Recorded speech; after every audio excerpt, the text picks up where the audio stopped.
यंदा राष्ट्रवादीचा झेंडा मानखटाव मतदारसंघात फडकेल वाटतं. खरं तर निवडणुका आल्या की पाणी प्रश्न लगेच जागृत. उरमोडीचं पाणी खऱ्या अर्थानं मानानी खटावमध्ये आलं. तर मानानी खटावमध्ये का वापरलं झालं?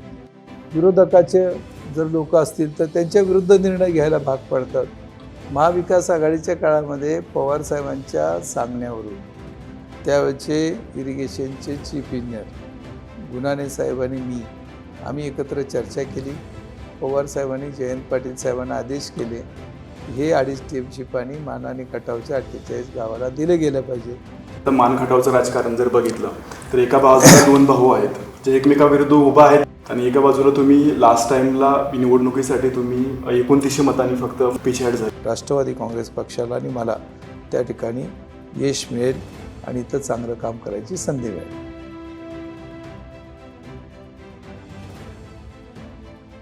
आज आपल्या सोबत आहेत मानखटावमधील अतिशय चर्चित असलेलं व्यक्तिमत्व माननीय श्री प्रभाकर देशमुख साहेब. साहेब, तुमचं रणांगण मीडियामध्ये खूप खूप स्वागत आहे. नमस्कार. साहेब, पूर्वी तुमची ओळख लोकांमध्ये मिसळणारा अधिकारी म्हणून होता, तर त्याचा फायदा तुम्हाला आता राजकारणात जेव्हा तुम्ही एंट्री केली त्याच्यामध्ये काय फायदा होतो? खूप फायदा झाला. प्रशासनामध्ये असताना नेहमी मी वेगळी वाट शोधायचा प्रयत्न केला. प्रशासकीय अधिकारी, महसूल अधिकारी, कृषी आयुक्त जे काही काम होतं त्याच्या पलीकडे जाऊन नाविन्यपूर्ण काय करता येईल, लोकांना उपयोगी पडेल असं काय करता येईल, असं नेहमी मी करायचा प्रयत्न केला. त्यामध्ये जलयुक्त शिवार असेल, मागेल त्याला क्षेत्र असेल किंवा 1 लाख विहिरी असतील, हे सगळ्या संकल्पना मी त्यावेळेला सरकारला दिल्या होत्या. आणि त्यामुळं लोकांच्यात जाऊन काम करायला मला नेहमी आवडतं. आणि रिटायरमेंट नंतर मला तर संधी मिळाली. खरं तर मला त्यावेळेला MPSCचं चेअरमनशिप, रेराचे प्रमुख असे अनेक ऑप्शन माझ्यासमोर आले होते. पण मी ठरवलं की रिटायरमेंट झाल्यानंतर पुन्हा सरकारच्या नोकरीत जायचं नाही आणि आपण एक वेगळी वाट शोधायची आणि लोकांच्यामध्ये जाऊन काम करायचं. आणि मला जे वाटतंय, माझ्या मनामध्ये काही छंद आहेत किंवा काही गोष्टी आहेत मनामध्ये राहिलेल्या, त्या पूर्ण करण्यासाठी गेले 7 वर्ष मानानी खटावमध्ये इथलं विकास करायचा आणि लोकांच्यामध्ये जाऊन त्यांचे प्रश्न समजून घेऊन त्यांना दिशा द्यायचे, असं काम मी करतो. म्हणजे आता मानखटावचं राजकारण जर बघितलं तर एका बाजूला 2 भाऊ आहेत जे एकमेकाविरुद्ध उभा आहेत आणि एका बाजूला तुम्ही लास्ट टाइमला निवडणुकीसाठी तुम्ही 29 मतांनी फक्त पिछाड झाली, तर त्यावेळी तुमचा काय अनुभव होता? गेल्या वेळेला आमचं ठरलंय असं एक ग्रुप तयार होता, वेगळ्या पक्षाची लोक होती आणि त्यावेळेला त्यांची एक अट होती की अपक्ष म्हणून उभं राहायचं. आणि मी त्यावेळेला त्या सगळ्यांच्या वतीनं उमेदवारी केली. पवार साहेबांच्याकडे बैठक झाली, पवार साहेबांनी त्याला मान्यता दिली आणि खूप निकराची त्या ठिकाणी लढत झाली. 3000 मतं कमी पडली. खरं तर 1500 मतं कमी पडली, पण 3000 मतांनी पराभव झाला आणि थोड्या फरकाने त्या ठिकाणी मला पराभवाला सामोरं जावं लागलं. परंतु मी ठरवलं की आपण थांबायचं नाही. आपल्याला लोकांनी दिलेला कौल आहे तो स्वीकारायचा आणि पुन्हा कामाला लागायचं. गेले 5 वर्ष मानानी खटावमध्ये राष्ट्रवादी काँग्रेस पक्षाचं मी काम करतोय. पक्ष फुटीच्या अगोदर आणि त्यानंतर सुद्धा आदरणीय पवार साहेबांचा जो पक्ष आहे त्याच्याबरोबर मी काम करतोय. आणि गावागावामध्ये झालेल्या ग्रामपंचायतच्या निवडणुका, सोसायटीच्या निवडणुका, त्या ठिकाणी मार्केट कमिटीच्या निवडणुका, दोन्ही नगरपालिका, वडूज आणि दहिवडी नगरपालिका, या दोन्ही नगरपालिकेमध्ये इथले विद्यमान आमदारांची सत्ता होती. त्या ठिकाणी आम्ही त्या दोन्ही नगरपालिका ताब्यात घेतल्या आणि लोकांचा प्रचंड चांगला रिस्पॉन्स आहे. 50% पेक्षा अधिक ग्रामपंचायत आणि सोसायटी आमच्याकडे आहे आणि लोकांच्यात जाऊन काम केल्यानंतर जो अनुभव येतोय ते खूप चांगला आहे. यंदा राष्ट्रवादीचा झेंडा मानखटाव मतदारसंघात फडकेल वाटतं का? मानखटाव या मतदारसंघामध्ये महाविकास आघाडीच्या माध्यमातून यावर्षी राष्ट्रवादी काँग्रेस, शरद पवार पक्ष या पक्षाला निश्चितपणानं ही जागा मिळणार आहे. आणि गेल्या 5 वर्षाचं आम्ही या ठिकाणी जे काम केलं आहे, ग्रामपंचायतच्या निवडणुका असतील, सोसायटीच्या निवडणुका असतील, इथं मार्केट कमिटीच्या निवडणुका, त्याचबरोबर दोन्ही नगरपालिका या ठिकाणी आम्ही यशस्वीरित्या विजयी केलेला आहे. हे पाहिल्यानंतर निश्चितपणानं राष्ट्रवादीला या ठिकाणी संधी मिळेल. एवढंच नाही तर राष्ट्रवादीच्या वतीनं मी त्या ठिकाणी उमेदवारी मागितली, ती उमेदवारी पण आम्हाला नक्की मिळेल. आणि राष्ट्रवादीला निश्चितपणाने यश मिळेल. कारण इथं ग्राउंड पातळीवर लेवलला पवारसाहेबांचा विचार घेऊन काम करणारी एक मोठी फळी आहे. त्यामध्ये आम्ही अतिशय चांगल्या पद्धतीने इथं काम करतोय आणि मला खात्री आहे की समोरचे लोक, सध्याचे विद्यमान आमदार ज्या पद्धतीनं काम करतायत आणि ज्या पद्धतीनं लोकांच्यामध्ये दहशत आणि विकास थांबलेला आहे ते बघितल्यानंतर निश्चितपणानं आम्हाला राष्ट्रवादी काँग्रेस पक्षाला आणि मला त्या ठिकाणी यश मिळेल आणि इथं चांगलं काम करायची संधी मिळेल. महाविकास आघाडीसोबत निवडणूक लढताना तुम्हाला असं वाटतं का की महाविकास आघाडीमधले तुमचे जे मित्र पक्षाचे जे सहकारी आहेत तुमच्यासोबत असतील? राज्याच्या पातळीवरती महाविकास आघाडीचे घटक पक्ष आहेत. त्यामध्ये राष्ट्रीय काँग्रेस पक्ष आहे, राष्ट्रवादी काँग्रेस पवारसाहेबांचा पक्ष आहे, उद्धव ठाकरे साहेबांची शिवसेना आहे आणि इतर काही संघटना आहेत. या सगळ्यांनी एकत्रित लढायचा निर्णय घेतलाय. त्याचा अनुभव मागच्या लोकसभेमध्ये अतिशय चांगला आलाय. 31पेक्षा अधिक सीट आपल्याला मिळाल्या आणि तो अनुभव विचारात घेतल्यानंतर या पक्षाचे सर्व नेते मंडळी निश्चितपणानं एकत्र लढण्याचा आणि त्यांची महाविकास आघाडीचा जे उमेदवार आहे त्याला निवडून देण्याचा प्रयत्न करतील. तीच परिस्थिती मान खटावमध्ये निश्चितपणाने राहील अशी मला खात्री आहे. आणि त्याच्यामध्ये आपला शत्रू कोण आहे, समोरचा माणूस कोण आहे हे निश्चितपणानं सगळ्याला कळालेलं आहे. त्यामुळं सगळे एकत्र येऊन अतिशय ताकदीनं ही निवडणूक लढतील अशी मला खात्री आहे. जे गेल्या 3 निवडणुका हे फक्त आपल्या मान खटावसाठी पाणी प्रश्नावर झाले आहेत, यावेळी अशी काही परिस्थिती बदलणार आहे? खरं तर निवडणुका आल्या की पाणी प्रश्न लगेच जागृत होतो. सध्याचे आमदार लगे पाणी प्रश्नाचाच फक्त विषय घेतात, बाकी काय विषय घेत नाहीत. पण पाणी प्रश्नात सुद्धा गेल्या 15 वर्षामध्ये काय झालंय तर 2009ला विद्यमान आमदार या ठिकाणी आमदार म्हणून निवडून आले, जयकुमार गोरे. त्यावेळेला ज्या योजना मंजूर करून घेतल्या होत्या त्यावेळेच्या लोकांनी, भाऊसाहेब गुदगे असतील, स्वर्गीय सदाशिवराव पोळताते असतील, धोंडराव वाघमारे असतील, इथं वसंतराव कट्टे असतील, या लोकांनी आंदोलनं केली. या मंजूर करून घेतल्या योजना, त्यामध्ये जयकटापूर होतं, उरमोडीची योजना होती, तारळीची योजना होती, या सगळ्या योजना मंजूर करून घेतल्या. त्यावेळेला 2009च्या पूर्वी 12.5 TMCचं पाण्याचं आपण आरक्षण केलं होतं मान आणि खटावचं. त्यातलं फक्त 4-4.5 TMC पाणी आज आपण वापरतो. म्हणजे केवळ 3रा हिस्सा पाणी वापरतो. 15 वर्षामध्ये आमदारांनी या मतदारसंघाचं नेतृत्व केलं, पण त्यांच्या निष्क्रियतेमुळं केवळ 3रा हिस्सा पाणी आपण वापरतोय. राहिलेलं पाणी सोलापूर आणि सांगलीला जातंय. मान आणि खटावच्या हक्काचं पाणी आपण वापरलं जात नाही. अशी परिस्थिती असताना आमदार स्वतःला जलनायक म्हणून घेत आहेत. पाणी सोडलं की ते मी पाणी सोडलं असं सांगतायत. हे पूर्णपणे खोटं आणि चुकीचं आहे.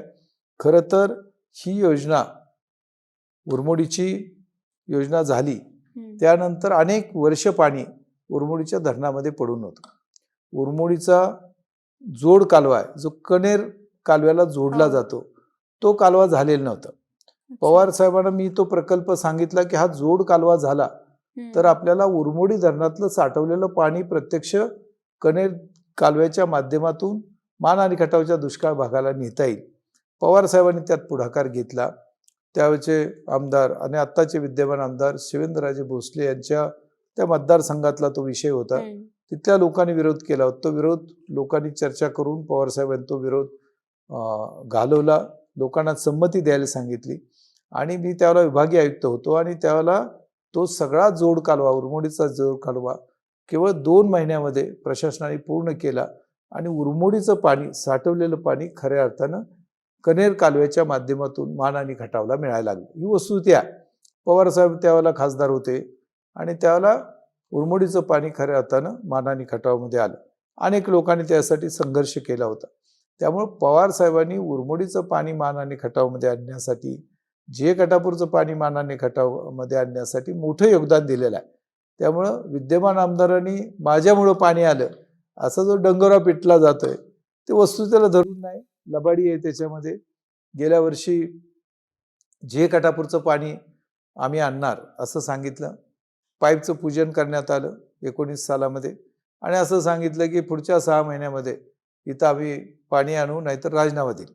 त्याला 5 वर्षे गेली तरी त्याच्यामध्ये काही पाणी तिथं आलं नाही. आत्ता आमदारांनी सांगितलंय की जे गटापूरचं पाणी हिंगणीला गेल्याशिवाय अर्ज भरणार नाही.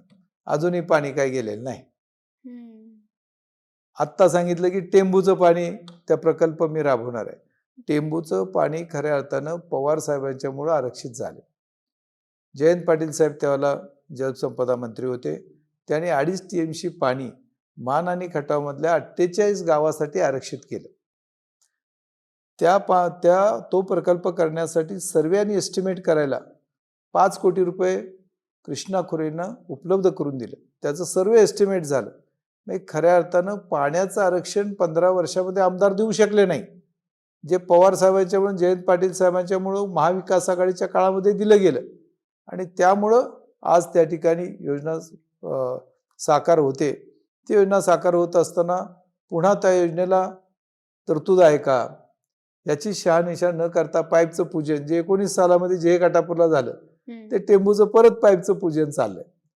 ती योजना पूर्ण करण्यासाठी जी काही निधीची उपलब्धता करून द्यायची आहे ती निवडणूक आली की आमदारांच्या लक्षात येतं की योजना पूजन करायचं आहे. त्यानंतर ते झोपी जातं. तर आपलं म्हणजे खालच्या भागात जर बघितलं तर गणपतराव देशमुख असतील सांगोलीचे किंवा अनिल बाबर असतील ते 100% पाणी वापरतात.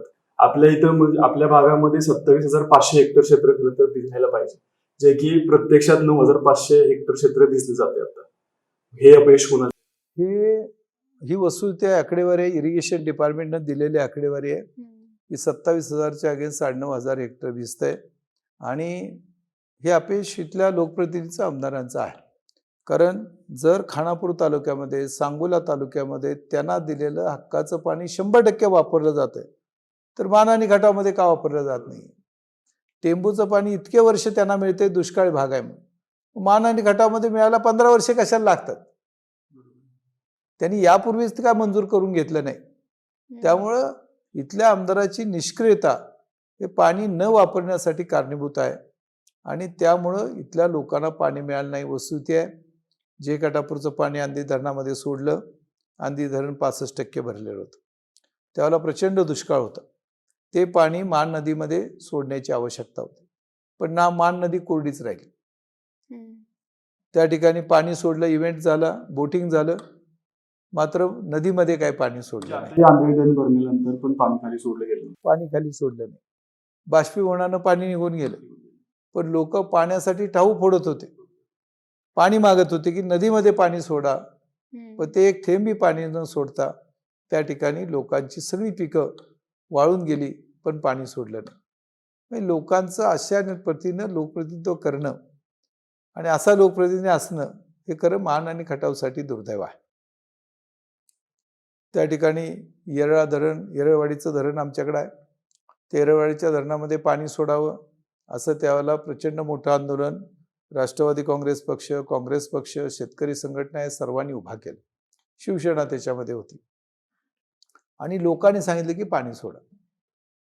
प्रचंड आंदोलन झालं, उपोषण झालं, पण आमदारांनी पाणी काय सोडायचा त्या ठिकाणी संमती दिली नाही. पाणी काय सुटलं नाही. शेवटी मोठा पाऊस झाला आणि पावसाने ते धरण भरलं, पण पाणी काय सोडलं नाही. की ज्या येरळवाडी धरणातून 25 पेक्षा जास्त वॉटर सप्लाय स्कीमला पाणी जातं, प्रचंड दुष्काळ होतं, तिथं टँकरनं पाणी द्यायला लागत होतं, तिथं पाणी सोडण्याची आवश्यकता होती. पण आंदोलन करून सुद्धा आमदारांनी पाणी न सोडायचा निर्णय घेतला. ज्या ठिकाणी उरमोडीचं पाणी सोडलं त्या गावातल्या लोकांच्या जमिनी लाभक्षेत्रामध्ये गेल्या होत्या, परंतु ज्या लोकांनी मतदान केलं तिथं पाणी त्यांची लोक आहेत तिथं सोडलं. काही ठिकाणी विरोधक राहतात किंवा विरोध करतायत लोक म्हणून त्यांना पाणी सोडलं नाही. असा जो दुजाभाव केला गेलाय तो माणसाने आत्तापर्यंत सहन केलाय, तो आता सहनशक्तीच्या पलीकडे गेलाय आणि लोक यापुढं परिवर्तन केल्याशिवाय काय राहणार नाही. म्हणजे आता तुम्ही एवढं सांगताय पाण्याबद्दल, तुमचा नेहमी एक आरोप आहे तुमच्या भाषणामधून पण आम्ही ऐकले, टेंबूचं पाणी असेल किंवा उरमडीचं पाणी असेल, यावेळी आपले जयंत पाटील साहेब जेव्हा जलसंपदा मंत्री होते त्यावेळेस त्यांच्या काळामध्ये ते 2.5 TMC पाणी जेव्हा त्यांनी आरक्षित करून दिलं होतं, तर त्या पाण्याचं श्रेय हे आत्ताचे विद्यमान आमदार लागतात असं तुमचं सारखा आरोप आहे. ही वस्तुस्थिती आहे. महाविकास आघाडीच्या काळामध्ये पवार साहेबांच्या सांगण्यावरून त्यावेळेचे इरिगेशनचे चीफ इंजिनियर गुणाने साहेब आणि मी आम्ही एकत्र चर्चा केली. पवार साहेबांनी जयंत पाटील साहेबांना आदेश केले की हे 2.5 TMC पाणी मान आणि खटावच्या 48 गावाला दिलं गेलं पाहिजे. त्यानंतर 2 दिवसामध्ये आदेश पारित झाले. त्यानंतर दुर्दैवानं महाविकास आघाडीचं सरकार गेलं, नवीन सरकार आलं. आमदार सांगतायत की आता आम्ही पाणी मंजूर केलं. त्याचा निर्णय महाविकास आघाडी सरकारच्या काळात झाला ही वस्तुस्थिती आहे. नव्यानं जे आदेश दिलेत ते संपूर्ण कृष्णा खोऱ्याच्या पाण्याचा आढावा घेतलाय आणि त्या आढाव्यामध्ये पूर्वी दिलेले आदेश विचारात घेऊन पाण्याचं वाटप केलं. याचा अर्थ नव्यानं पाणी वाटलंय पहिल्यांदा असं काही नाही. त्यामुळं चुकीच्या काहीतरी गोष्टी सांगून जे झालंय ते माझ्यामुळेच झालंय अशा प्रकारचा डंगोरा पिटला जातोय, लबाडी केली जाते, ती वस्तुस्थितीला धरून नाही. साहेब, पाणी प्रश्न तर आपल्या मान तालुक्यातला आहेच, त्यासोबत युवकांचा रोजगाराचा प्रश्न खूप मोठ्या प्रमाणात आहे. म्हणजे लोकांच्या तुमच्याकडून अपेक्षा आहेत, कारण तुम्ही खूप मोठ्या प्रमाणात महाराष्ट्रात MIDC वरती काम केलेलं आहे, आपल्या म्हसवडची MIDC, त्या संदर्भात तुमच्या काय योजना असतात? मान आणि खटावमध्ये पाण्याच्या बरोबर रोजगाराचा प्रश्न खूप महत्वाचा आहे. मान आणि खटावमधल्या प्रत्येक गावातले अगदी घरटी सुद्धा युवक मुंबई, पुण्याला आणि वेगवेगळ्या शहरांमध्ये जगण्यासाठी जात आहेत. त्या ठिकाणी रंगकाम करणं असेल, माथाडी असेल, अशी वेगवेगळी कामं ते करत आहेत आणि त्यांना अतिशय तुटपुंज असं वेतन मिळते. फार काही चांगला पगार मिळत नाही आणि त्यामुळे त्यांच्या हाताला मान आणि खटावमध्ये काम उपलब्ध करून देणं हे फार आवश्यक आहे. गेल्या 15 वर्षामध्ये मान आणि खटावची MIDC झाली नाही. इथं कुठलाही नवीन मोठा कारखाना MIDC उभा राहिला नाही आणि दुर्दैवानं त्यामुळं रोजगाराची समस्या ती खूप मोठ्या प्रमाणात वाढलेली आहे आणि त्याला आपल्याला उपाययोजना करण्याची आवश्यकता आहे. आदरणीय पवार साहेबांनी पुढाकार घेतला आणि म्हसवडची MIDC त्या ठिकाणी नोटिफाय झाली. त्यापूर्वी कधी नोटिफाय झाली नव्हती. महाविकास आघाडीच्या काळामध्ये मी पवार साहेबांना आग्रह केला आणि त्यावेळचे उद्योगमंत्री सुभाष देसाई साहेबांना पवार साहेबांनी सांगितलं की जरी MIDC साताऱ्यापासून थोडी लांब असली तरी इथं MIDC होण्याची आवश्यकता आहे, कारण इथं स्थलांतराचं प्रमाण खूप मोठं आहे आणि म्हणून पवार साहेबांनी सांगितल्यानंतर 2 दिवसामध्ये MIDCचं नोटिफिकेशन निघालं. त्यानंतर खरं तर MIDC चांगल्या पद्धतीने विकसित करायला लोकांच्या बरोबर वाटाघाटी करून संमती घेऊन त्यांच्या जमिनी ताब्यात घ्यायला पाहिजेत किंवा ज्या पडीक जमिनी आहेत त्या घेतल्या पाहिजेत. बागायत जमीन असेल, वहिवाटी खालची असेल, ते घेऊ नये असं MIDCतला रूल आहे.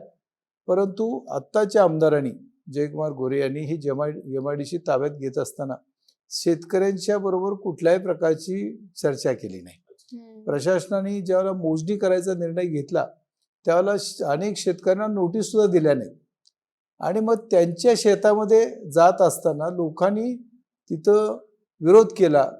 त्यावेळेला सरकारी कामात अडथळा आणला म्हणून 353 कलमाखाली त्या ज्यांच्या जमिनी होत्या त्यांच्या शेतामध्ये ते गेले म्हणून त्यांच्यावरती गुन्हे टाकून त्यांना जेलमध्ये टाकण्यात आलं. अशा पद्धतीने MIDC कधी होत नाही.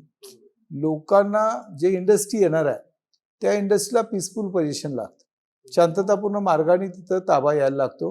कारण त्यांना ज्यावेळेला उद्योग उभा करण्यासाठी ताबा दिला जातो त्यावेळेला त्यांना उद्योग उभा करण्यामध्ये इंटरेस्ट आहे, त्यांना तिथं काही भांडण करण्यामध्ये इंटरेस्ट नाही. आणि म्हणून MIDC होत असताना ज्या पद्धतीनं लोकांना ट्रीटमेंट दिली, तिथल्या जमिनी बागायत आहेत त्या बघायला पाहिजे, त्याला काय पॅकेज दिलं सांगितलं पाहिजे, 15% जमीन ज्या विकसित जमीन कुठे मिळणार आहे ते सांगितलं पाहिजे. अशा प्रकारच्या वाटाघाटी एकदा 2दा 10 वेळा व्हायला पाहिजे.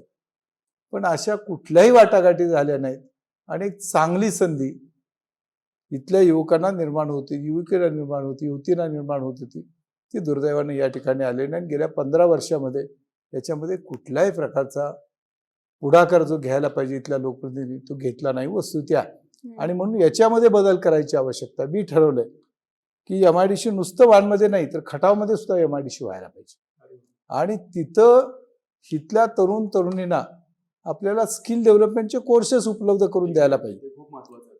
आणि स्किल डेव्हलपमेंटचं महाविद्यालय मान आणि खटावमध्ये काढण्याचा आमचा संकल्प आहे, ज्या माध्यमातून इथंच मुलांना छोट्या छोट्या कोर्सेसच्या माध्यमातून प्रशिक्षण दिलं जाईल आणि इंडस्ट्रीला आवश्यक असलेलं मॅनपॉवर आपल्याला उपलब्ध करून द्यायचा. आणि पुढच्या काळामध्ये मान आणि खटावमधले जे तरुण तरुणी आहेत त्यांना इथंच मानमध्ये त्यांच्या हाताला काम मिळेल असा माझा संकल्प आहे. आणि तुम्हाला खात्री आहे की त्याच्यामध्ये निश्चितपणानं चांगलं काम आम्ही करू. मान आणि गटामध्ये युवक आणि युवतींचे मेळावे आम्ही घेतले आणि नोकरीच्यासाठी जे मेळावे घेतले त्याच्यातून जवळपास 2200 पेक्षा अधिक तरुण आणि तरुणींना वेगळ्या कंपनीमध्ये कायमस्वरूपी नोकरीची संधी आम्ही दिलेली आहे. कारण यांना कुठंतरी संधी आपल्याला उपलब्ध करून द्यायला पाहिजे. नामांकित कंपन्या त्यासाठी इथं आल्या होत्या आणि एक चांगली संधी मुलांना उपलब्ध करून दिली. अशा प्रकारे कुठल्याही प्रकारचं काम गेल्या 15 वर्षामध्ये झालं नाही, हे दुर्दैव आहे. आपल्या भागातील युवकांचं खूप प्रशासकीय सेवेत जाण्यासाठी खूप प्रयत्न करत धडपडत असतात. त्यांना योग्य मार्गदर्शन नाही मिळत. म्हणजे आपल्याकडे करिअर अकॅडमी नसतील किंवा स्पोर्ट अकॅडमी नाहीत आपल्याकडे वेगवेगळ्या प्रकारच्या. तर याच्यामध्ये तुम्ही काय करण्यासाठी? खरं तर मान आणि खटावमध्ये जरी दुष्काळ असला तरी या ठिकाणी बुद्धीची खाण आहे. अनेक प्रशासकीय अधिकारी इथं झालेले आहेत. त्याच्यामध्ये गुलाबराव पोळ आहेत, तानाजीराव सत्रे आहेत, मलिक नेर साहेब आहेत, इकडं IPS झालेले अधिकारी आहेत, IRS मध्ये वाघमोडे साहेब आहेत. हे सगळी माणसं मान तालुक्यामध्ये खऱ्या अर्थानं मान तालुक्याचं नाव मोठं करायचं काम त्यांनी केलेलं आहे. MPSC UPSCलाही मोठ्या प्रमाणात मुलं दरवर्षी सिलेक्ट होतात, पण त्यांना चांगलं प्रशिक्षण केंद्र असण्याची आवश्यकता होती. दैवडी कॉलेजचं जे काही कॉलेज विकास कमिटी आहे त्याचा मी प्रमुख आहे. रयत शिक्षण संस्थेने मला नेमणूक केली आणि मला सांगायला आनंद होतोय की दैवडी कॉलेज हे ग्रामीण भागातलं कॉलेज असताना हे कॉलेज NACच्या नामांकितमध्ये A++ नामांकित झालं. देशाच्या पातळीवरती 4 नंबरचं कॉलेज झालं आणि या ठिकाणी अतिशय अद्ययावत असं 125 मुलांना अकोमोडेट करता येईल असं स्पर्धा परीक्षा केंद्र आम्ही सुरू केलं. पुणे मुंबईला ज्या पद्धतीच्या पुस्तकं नोट्स मिळायला लागतात, ज्या ऑनलाईन लेक्चर्स उपलब्ध करण्याची आवश्यकता आहे, ते सगळं आम्ही त्या ठिकाणी उपलब्ध करून दिलं आहे.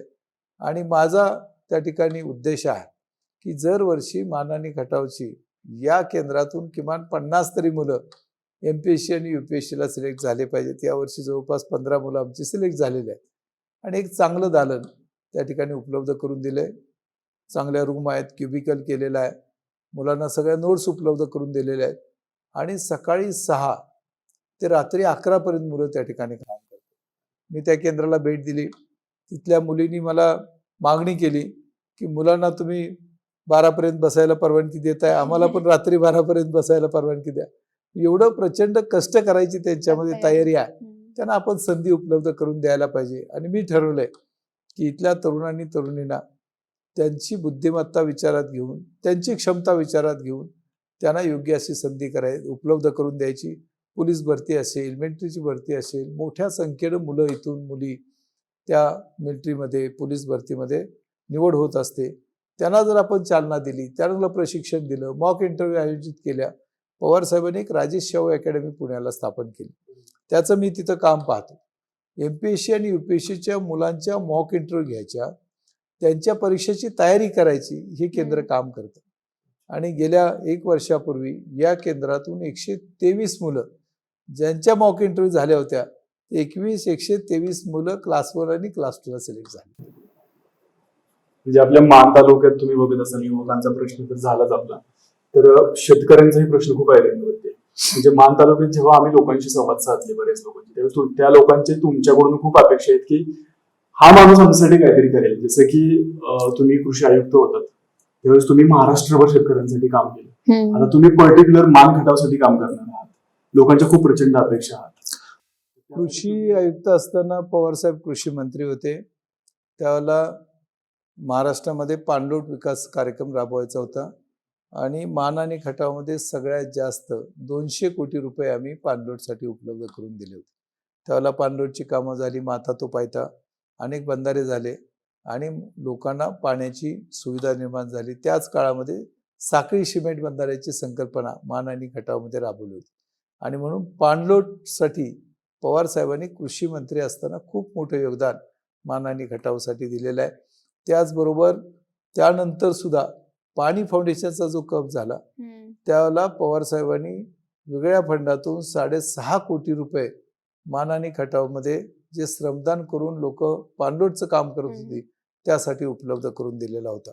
आणि म्हणून हे पाणी उपलब्ध करून देताना आणि लोकांना करत असताना या पाण्याचा योग्य वापर व्हायला पाहिजे. सांगोल्यात फळबाग मोठ्या प्रमाणात झाली, आज त्या ठिकाणी एक्सपोर्ट होते. मग मान आणि खटावमध्ये काय एक्सपोर्ट होत नाही?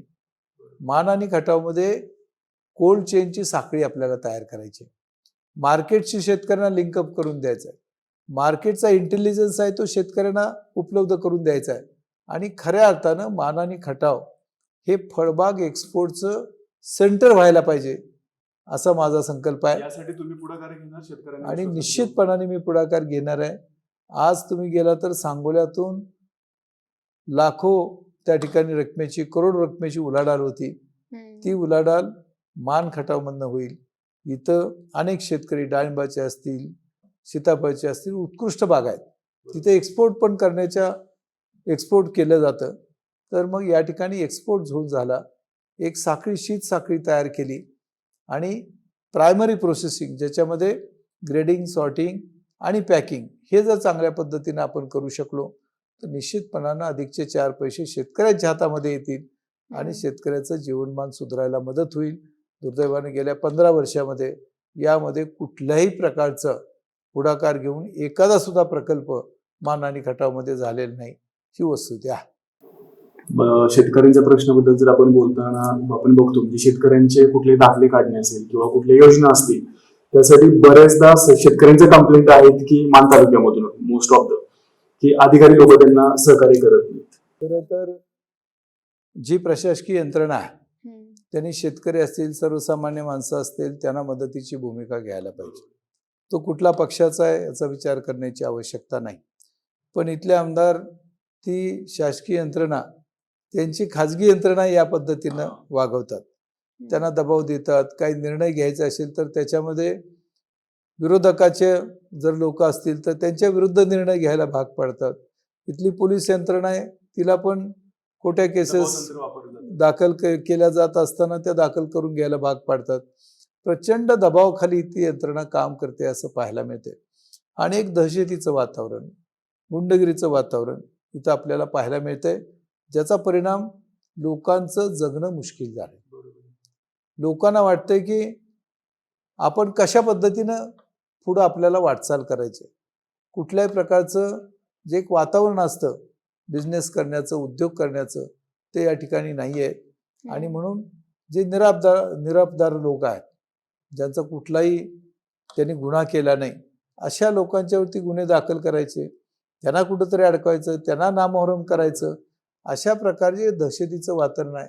ते वातावरण भविष्यकाळामध्ये पूर्ण संपवायचं, त्याचा बंदोबस्त करायचा आम्ही निर्णय घेतला आहे.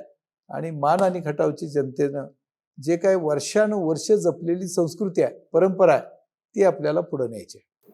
म्हणजे आरोग्याचे प्रश्न असतील आपल्या मान तालुक्यात, खटाव तालुक्यात, महिलांचे प्रश्न असतील, महिलांच्या रोजगारासंदर्भात असेल किंवा त्यांच्या आरोग्य संदर्भात असतील, यासाठी तुमच्या काही खरं तर चांगल्या सुविधा आरोग्याच्या मान आणि खटावमध्ये गेल्या 15 वर्षामध्ये उभा राहायला पाहिजे. दुर्दैवाने गेल्या 15 वर्षामध्ये एकही मल्टी स्पेशालिटी मोठं हॉस्पिटल मान आणि खटावमध्ये नाही आहे. आणि त्यामुळं कुठल्याही रुग्णाला ट्रीटमेंट घ्यायची असेल तर सातारला, कराडला, फलटणला किंवा अकलूजला जायला लागते. दुर्दैव आहे. अनेक आमचे कार्यकर्ते ज्यांना भेटायला जातो त्यावेळेला लक्षात येते की ते आजारी पडल्यानंतर हार्ट अटॅक आलाय, त्याला ट्रीटमेंट द्यायचे, तो अकलूजपर्यंत पोहोचला नाही. असंख्य लोकांच्या केसेस आपल्याला पाहायला मिळतात. आणि म्हणून आपल्याला या ठिकाणी अद्ययावत असं केंद्र व्हायला पाहिजे. ग्रामीण रुग्णालय दहिवडीला आहे. ग्रामीण रुग्णालयाच्या नॉर्म्सप्रमाणे 4 डॉक्टर त्या ठिकाणी पाहिजे आणि 32 कॉट पाहिजे, त्यातल्या 10 तरी कॉट ICUची सुविधा असायला पाहिजे. पण दहिवडीच्या ग्रामीण रुग्णालयामध्ये आज 1 किंवा 2 डॉक्टर असतात आणि तिथं फक्त 10 कॉट आहेत. आमदार तिथं रोज बसतात. दहिवडीला तालुक्याचं ठिकाण आहे, पण दहिवडीला जे ग्रामीण रुग्णालय आहे, ज्या ठिकाणी गोरगरीब जातात, त्या ठिकाणी मात्र कुठल्याही प्रकारच्या चांगल्या सुविधा नाही आहेत आणि गोरगरिबांना कुठल्याही प्रकारची संधी मिळत नाही. ह्या लोकांची सातत्यानं मागणी असते. आणि आज जर शेतकरी किंवा सर्वसामान्य माणूस जर सगळ्यात जास्त अडचणीत कशामुळे येत असेल तर त्याला जे काही रुग्णाचे बिल आहे ते भरता येत नाही. ते परवडणार नसतं. आणि म्हणून सरकारी यंत्रणा सक्षम करण्याची आवश्यकता. वडूजला जम्बो कोविड सेंटर आम्ही उभा केलं. 4 जम्बो कोविड सेंटर झाले. एक विदर्भात झालं, एक जालन्याला झालं, एक बारामतीला झालं. आणि मी आग्रह केल्यामुळं पवार साहेबांनी एका स्वयंसेवी संस्थेला सांगून 8 ते 10 कोटी खर्च करून या ठिकाणी वडूजला जम्बो कोविड सेंटर झालं. त्या ठिकाणी कोविडच्या रुग्णाला ट्रीटमेंट दिली.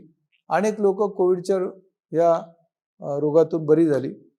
त्याचबरोबर गोंदवल्याला आम्ही एक कोविड रुग्णांना ट्रीटमेंट द्यायचं सेंटर सुरू केलं होतं.